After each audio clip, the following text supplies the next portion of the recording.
Welcome back to the Stephen Knight Show. One mind you're all over social media, Facebook, Twitter, Instagram, and of course our official website, thestephennightshow.com, as well as our YouTube channel, The Stephen Knight Show. Comment, subscribe, and like. We definitely appreciate you. All right, so last week, The Weeknd announced that he will be headlining the NFL Super Bowl stage come February 2021. Now, the stage, as we all know, has heavy hitters such as Beyonce, Bruno Mars, NSYNC, Britney Spears, Coldplay, Maroon 5, Lady Gaga, and many, many more. If you remember last year, Jennifer Lopez and Shakira brought some Latin flavor to the Super Bowl halftime show and tapped other Latin sensation, Bad Bunny and J Balvin, for their performance. Many people took to social media afterwards and proclaimed that this may have been the best halftime show in recent years, despite garnering 1,300 FCC complaints. Oh, clearly going into post-COVID-19 halftime show, The Weeknd may have to tailor his performance. But he did speak about the announcement. He said, "We all grew up watching the world's biggest acts playing the Super Bowl, and one can only dream of being in that position."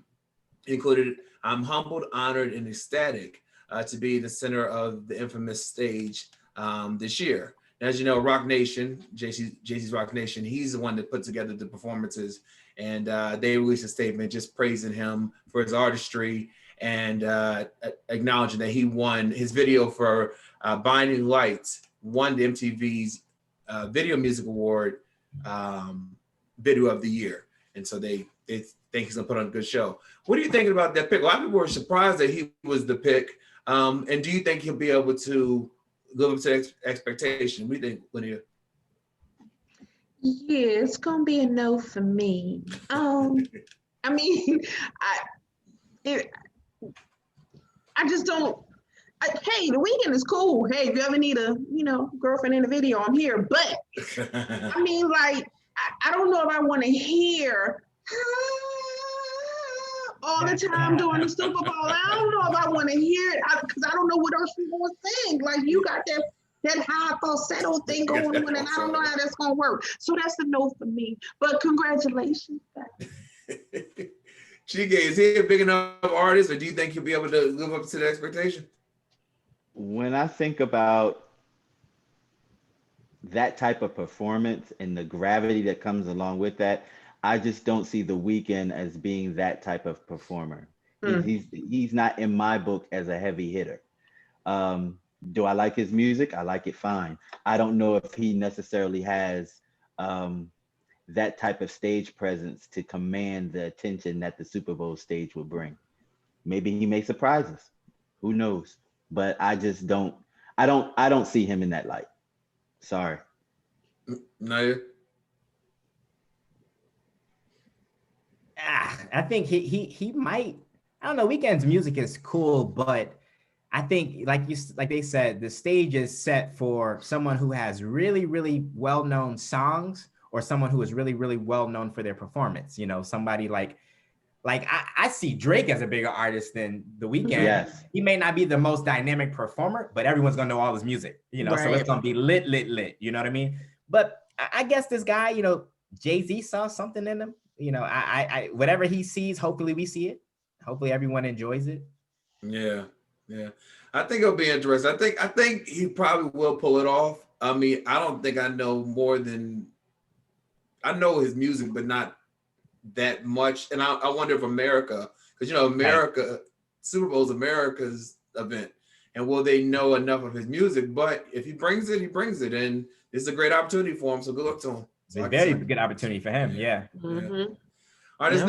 This next story I debated discussing it because it involves Pam Long from Total, who is family to me. But I wanted to talk about the broader, and we could talk about her obviously, but the broader situation here, because I was reading a lot. This thing hit the blog as soon as I saw it. But anyway, so last year, Pam Long of 90s R&B group Total posted an explosive video accusing her ex-husband, Jamie Long, who is now married to Satiwa Brown Long, of sexually abusing her during their marriage. Well, fast forward a year later, Pam just admitted she lied about everything and asked Jamie and Satiwa for forgiveness.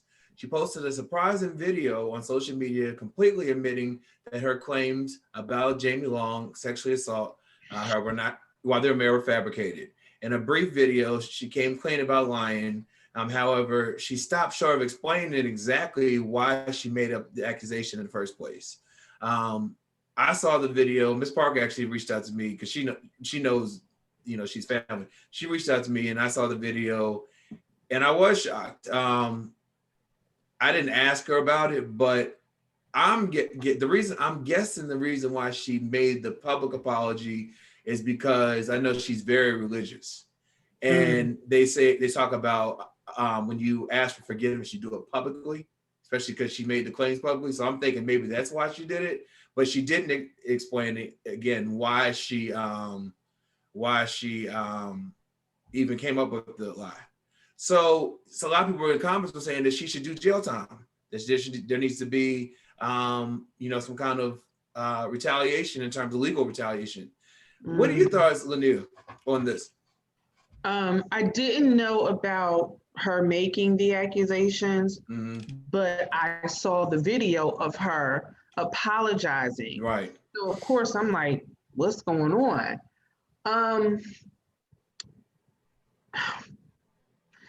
I don't want to say that's a hard one because based off of the claims that she made, he was never arrested. He never went to, he was never charged with anything, right? So of course, criminally, I don't think that he may have some type of case, but maybe civilly, he might have something. I mean, it could be some form of defamation of character. For that to even, because once you even put something out there like that, even if it's not true, the stench will stay on you. And people will look at him, even though she came out and be like, he did that thing to that girl from that music, from that group. Like, I think maybe civilly if he wanted to, but I don't even see him doing that because I think that he may be past it. And maybe, this was just a way for that chapter to be closed. I mean, I wish her nothing but the best because obviously something is going on. Her, in order for her to come out. I mean, for me, I'm going to come to you personally.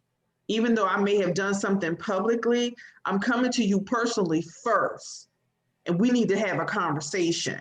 And whatever I'm going to add, forgiveness, sorrow, apologies, then if this needs to be done in a public forum so people will know, then all right, then we need to move accordingly. But I mean, I hope blessings and prayers to everybody involved in that situation because that's tough. A lot of people are speculating that that she did, like, not that he paid her off, but there was some kind of conversation for her to do this publicly. Because again, she didn't give any explanation. She just said it, apologized, wished him the best. They have yet to respond, Jamie and his wife. But Chike, what are your thoughts on this? So, I know Pam. And so I put a post responding to that on her page, just letting her know that I was praying for her because I know that she was going through something. And I like you said, we know she's a religious person.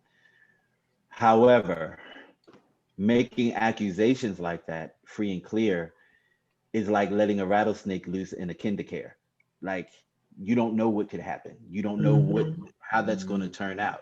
He's a Black man in America, and you put a sexual charge on him like that. Anything could have happened, and that is something that could have potentially ruined his life. And it's not true. That's a problem. I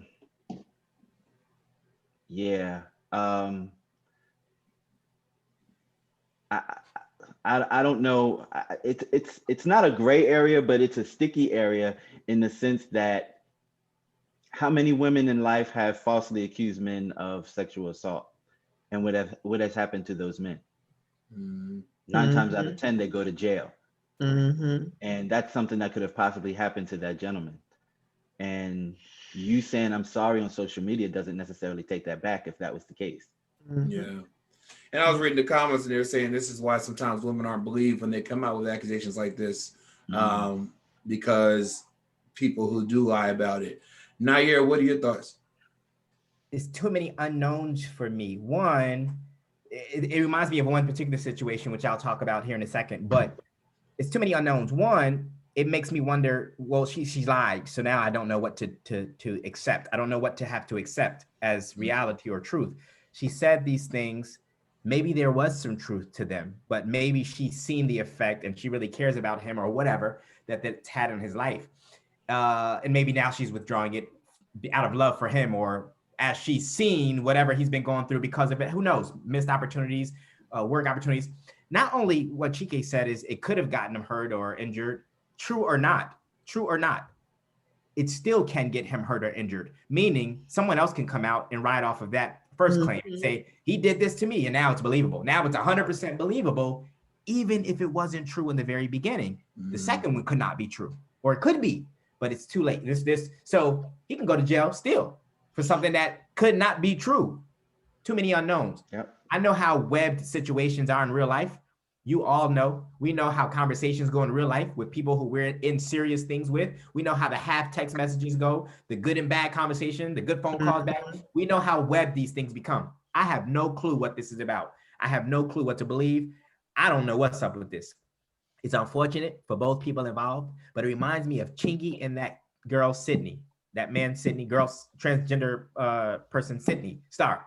And I watched Sydney Starr's interview on, because that was a very interesting thing to me to see. For many years, I didn't know. I was like, man, is this, did this happen? Did this not happen? It was hard to tell from both sides. Chingy swore it didn't. She swore it did. Chingy said he lost all this stuff. He got all these problems. Oh, Chingy, yeah. Yeah, he said he got all these threats and all this. And I'm thinking, now she's coming back saying that she lied. That lied about the whole but situation. She's still making him a victim, saying, I did lie. I told him sorry. I'm sorry, but I don't think it caused him to lose this. And I'm thinking, but how do you know? How do you don't get to judge that? Right, you don't right. Get to judge that. You don't know what the capacity, you don't know how homophobic America is when it comes to Black men. Like, you don't know what that may or may not have done to that man's relationships, to his family, to his mom, you don't know. You don't have no right to. So if you apologize and be sincere in your apology and leave it at that. Yeah.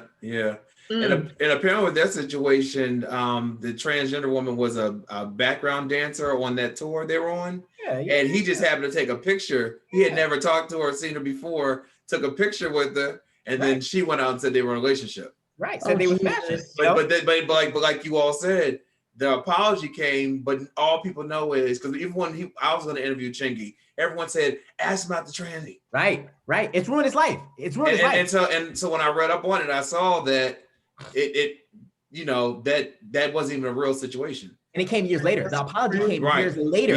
After the damage has still being done. Because nobody believes. Now people think it was just a withdrawn apology that she got paid off, yada, yada, yada. Even when she apologizes, she does it as if she's like, I'm just going to say it didn't happen. Like, come on. Like, what are you doing? Yeah. Are you really apologizing?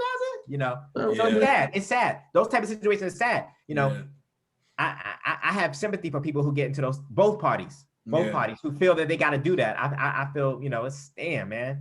A majority of the time, like especially now, a lot of these people clout chasing, and clout chasing so you want to feel vindicated, justified, you want attention, and you are willing to lie in order to get that. You know what I mean? And it's a shame, because having worked, I worked in family law for 8 years, and mostly, females will file for a restraining order against a dude just out of spite and because they were mad at him.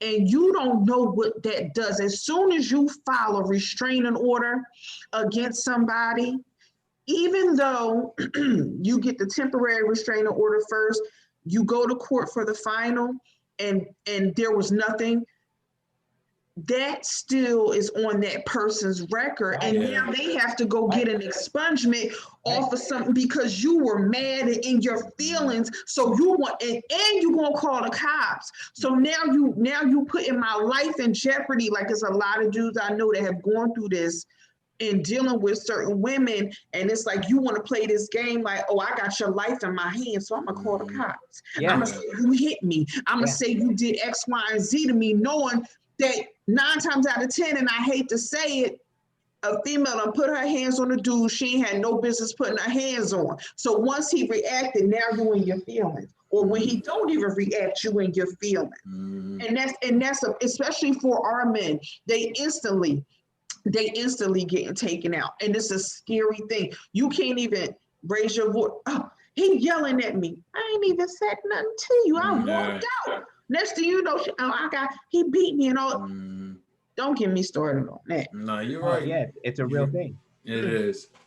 Well, listen, our prayers are with, like you said, all everyone involved. Yeah. Before we go, our prayers are also with Sinbad, who recently suffered a stroke. He's 64 years old. Oh, wow. His family said that he's home recovering. And they just asked for continue to keep him in your prayers, and they hope that he'll be on the road soon. And that they're optimistic about everything, and please respect their privacy. He had mentioned earlier this year that he planned on going back on the road for a few dates in September and October. So definitely thinking about him. You know, he is hilarious. I remember his comedy special came on HBO when I was a kid. I still remember when he talking about his mom going to spanking when he talked junk to her, and she had the golden belt and said, "Don't you run from me." So our thoughts and prayers are definitely with him and for his speedy recovery.